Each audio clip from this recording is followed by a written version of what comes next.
Many of you think Glock, SIG, or maybe even CZ are running the firearms market, but in 2025, the crown didn't go where anyone expected. It went to Walther. Yep, Walther, not the one you're thinking of. Some pistols came out of nowhere and rocked shelves. Others were sleeper hits. No ads, no influencers, just raw performance that made people drop their brands cold. I'm Steve here, and no, this isn't the usual rundown. These aren't just top sellers or flavor of the month guns. Take Dan, a longtime viewer from Texas, swore by his Gen 3 Glock 19 for over a decade, called everything else flimsy plastic. But this year, even Dan flipped, and that says a lot. These are the pistols that made gun store owners panic call distributors, the ones that turned quiet fans into loud believers. Let's get into it. 10 pistols that absolutely shocked the market in 2025.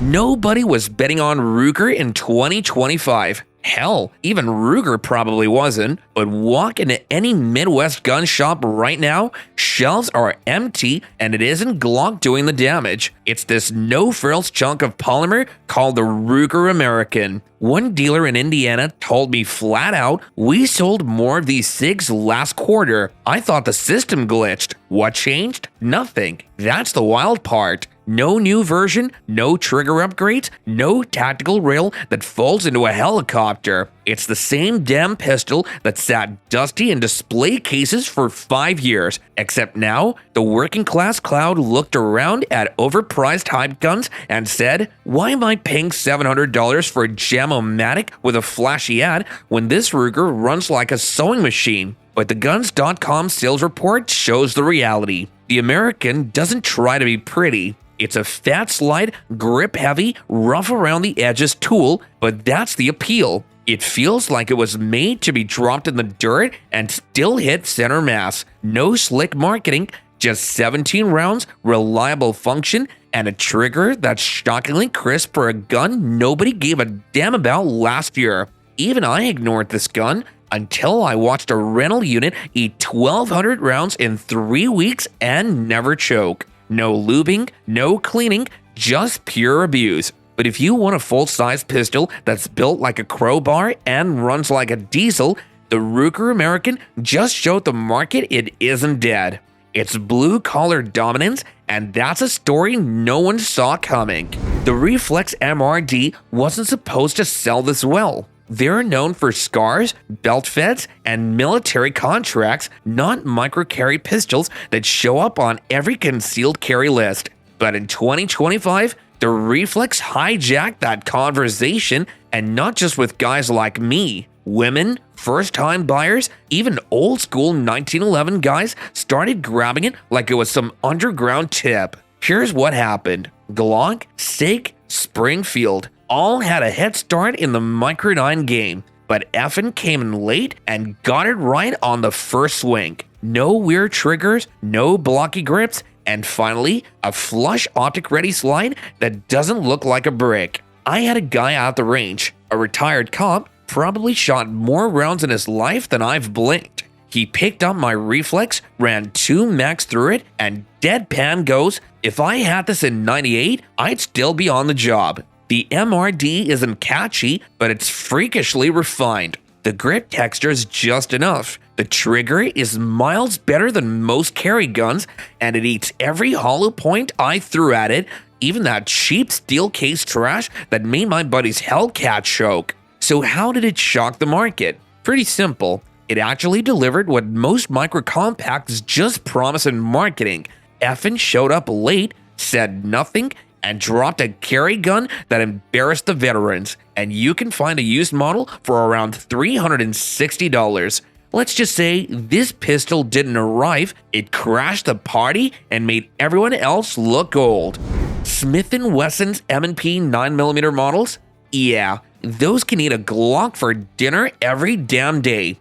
But the 5.7? This one's a whole different beast. Now I know a bunch of you are already typing in the comments, "Bro, this isn't even a popular gun. How can it dominate 2025? And honestly, that's fair, on the surface at least. This isn't your usual chart topper. It didn't trend on TikTok, it didn't show up in some operator's gear loadout, but that's exactly what makes it so damn shocking. This thing came out swinging with a cartridge that half the market had written off, 5.7 by 28. Most people thought of it as a gimmick round reserved for space guns or effing fanboys, but Smith looked at it and said, bet. What they delivered was a pistol that runs stupid flat, holds 22 rounds, and doesn't feel like a cheap plastic toy. And then came the magic, that tempo-style gas-operated rotating barrel. Nobody expected it. It made recoil nearly non-existent. It made the gun actually fun to shoot, not just tolerable, and that's when people started whispering, then testing, then buying. Quietly, steadily, until stores couldn't keep it in stock. I ran into a guy in Oklahoma, a retired cop, Glock guy for 20 years, tried the M&P 5.7 once, then bought two. Told me it's like a rifle without the paperwork. That's the vibe this gun gave off. It didn't ask for attention, it earned it. And that kind of ground-up word-of-the-mouth domination, that's way scarier to competitors than some overproduced marketing campaign. This was them reminding the industry that can still surprise the hell out of us. We Americans, most of us still think Turkish guns are trash, cheap, inconsistent, built for budget racks at pawn shops.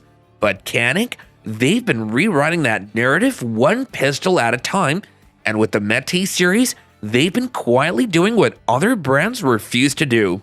Improve every single year without inflating the damn price tag. And if you haven't looked at the new Métis MC9, you might still be sleeping. This thing isn't just another subcompact, it's a calculated attack on the micro 9mm market. It's like Canic walked into the CCW game, looked at the P365 and Hellcat, and said, cool story, now watch this. From the jump, the Métis MC9 does things right. Factory optics cut? Check. Flat face trigger that doesn't feel like soggy plastic? Yepers. Texturing that doesn't shred your hip but actually locks in? Got that as well. But here's the real kicker. It shoots like a gun twice its size. No weird snappiness, no bitey recoil impulse, just smooth, controlled fire with every pull. The big boys should have been nervous, but instead they ignored it, and that was a bad move. What shocked the market wasn't that Canic made another solid gun, it's that they built one that made people switch. Hardcore Glock and SIG carriers started asking questions. Gun shops that never kept Turkish guns in stock suddenly had waiting lists. But once word got out, it wasn't just a Canic anymore. It was the gun that turned doubters into buyers and buyers into believers. By now, if you've decided what to buy next, maybe you're missing the main part of the video. You know how most brands try to make carry guns for women and end up with pastel garbage and shorter grips that literally make recoil worse? Yeah, Walther didn't play that game. The PDPF series didn't just enter the conversation in 2025, it hijacked it. And not just because it was designed for shooters with smaller hands, that was the bait. What sold it? The performance, the trigger, the ergos, that uncanny ability to run like a full size but still feel like it was carved for your palm. Let me say this straight. Everyone started shooting this thing better. Men, women, new shooters, seasoned shooters, it didn't matter. The F-Series frame gave people control they didn't know they were missing. And then that PDP trigger, buttery reset, no squish, no maybe it's just okay nonsense. This thing snaps, clean, predictable every single time. Even Dan, our Glock riding never switch Texan, picked one up at the range. 3 max later, he emailed me, I think I just cheated on my Glock. And the market? The market didn't just react, it swarmed. I saw dudes at the range swap out their $1,200 setups just because the F-Series grouped tighter out of the box. People who never shot Walther before suddenly got religious. It wasn't just a success story, it was a middle finger moment to every manufacturer treating the compact space like a side gig. Walther came to play in 2025, and halfway through the year, they might just be winning. Italian mafia in the firearms world, but does it dominate 2025 in the US? When someone says Beretta, you either think military M9s or Grandpa's old 92 FS. Nobody really expects Beretta to come out swinging with a modern striker-fired pistol that actually scares the polymer giants. But the Apex A1 full-size? Yeah, this one caught a lot of folks sleeping. It wasn't just that Beretta finally modernized the APX, it's how they did it. Like they sat back, watched Glock and SIG dominate the scene, took a few notes, and then decided to punch everyone in the mouth with a red dot ready beast that doesn't feel like it was made in 1999. This thing comes out of the box with a trigger that feels tuned, not slapped on. The grip texture, surprisingly refined. The slide serrations, deep and aggressive, like they want you to run it hard on drills. And the balance? Man, it doesn't even feel like a full-size gun when you're moving with it. That's rare. But here's where it really shocked the market. Price. You see, this wasn't Beretta trying to sell you a $900 Euro gun with wooden grips and a romantic backstory. This was Beretta saying, we can beat Glock's game and do it for less. One guy at my range, an ex-SWAT and a Glock loyalist for 15 years, tried mine, looked at me, and said, why the hell didn't I buy this first? That told me a lot. It's not some tactical flex or overpriced Italian art piece, it's just damn functional. And when range owners started noticing more Apex A1s showing up in classes than Glocks, that's when it got real. The quiet ones always hit the hardest. If the gun market had a blacklist for brands that don't belong, Kimber would have been stamped at the top when they dropped the R7 Mako. Nobody expected this. Kimber was known for 1911s and high-polished range candy, not striker-fired micro-compacts made for war belts and CCW rotations. But then the R7 hit, and folks didn't know what to do with it. It looked weird, almost alien. No side ejection port, deep optics cut, tight build.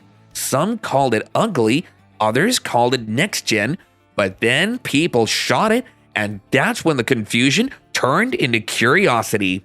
The recoil was flat, the trigger clean, and the optics ride lower than anything else in its class. Still, it wasn't perfect. The price made folks flinch, the mags weren't cheap, and Kimber's track record in the polymer world, non-existent. That's why it didn't explode, but it shocked the market in a different way, by showing even old dogs can break their mold and still bite. It didn't dominate 2025, but it sure kicked open a door nobody thought Kimber would ever touch. Hellcat Pro. The Hellcat Pro didn't just show up in 2025, it walked in like it owned the damn place. This wasn't Springfield's first rodeo, but they knew exactly what they were doing with the Pro version. It wasn't just a slightly stretched Hellcat, it was a straight-up flex to the entire micro-compact market. It was a straight-up flex to the entire micro-compact market. You want capacity, you want concealability, you want optics ready without looking like RoboCop's sidearm? Here you go. It's got 15 plus 1 rounds in a frame that somehow disappears under a t-shirt. The grip texture is just aggressive enough to lock in without chewing your side up. The slide serrations actually bite when you need them, and that OSP cut? It's ready for a red dot out of the damn box. No adapter plates, no stupid milling. Just mount and go. But here's what really shook things up. People who used to carry SIGs and Glocks, people who swore they'd never touched Springfield, started giving this gun a chance and then never went back. One guy at a course I attended, a former MP and a diehard Glock fan, a diehard Glock guy tried mine for a couple of drills. By lunch, he was on his phone ordering one. That's the kind of shift we're talking about right now. Springfield didn't just make a decent gun, they made one that converted believers. Gun Shop couldn't keep the Hellcat Pro OSP on the shelves, and YouTube reviewers weren't paid to hype it. They were genuinely confused how this thing just worked.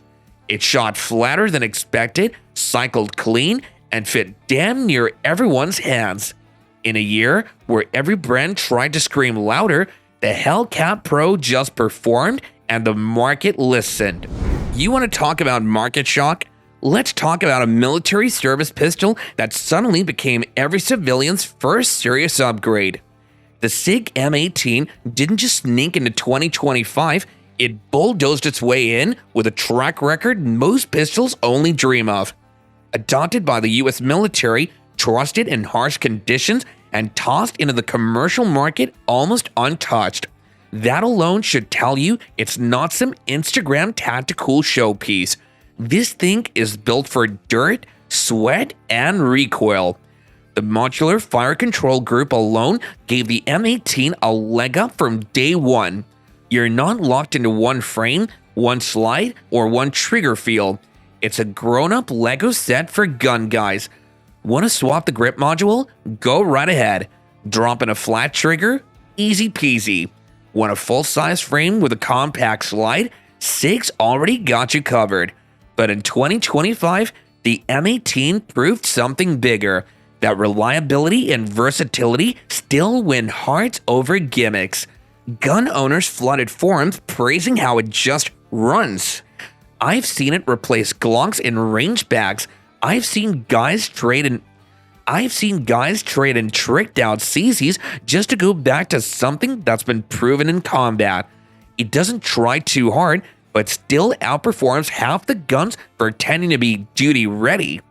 For a gun with military DNA, it's surprisingly balanced enough that even newer shooters feel at home on the first mag. The market didn't hesitate, it backed the M18, and that faith made it one of 2025's most dominant full-size firearms. Let's not pretend the Glock 17 just showed up in 2025 out of nowhere. This thing's been around since the damn 80s, but here's what nobody saw coming. It's still leading the fight decades later, and in 2025, it somehow hit the reset button and started dominating again like it was brand new. Why, you ask? Because Glock did something smart. They didn't reinvent the wheel, they just made the damn thing smoother, tougher, and ready for modern day abuse. Gen 5 refinements? Yeah, they're real. No finger grooves, improved barrel, beefed up internals, all the little changes that quietly turned this into a beast again. But what really shocked the market? It's that while other brands were out here chasing gimmicks, compensators, built-in lights, rainbow slides, the Glock 17 kept doing what it does best: run. No drama, no tuning, no learning curve. Just load, aim, and squeeze.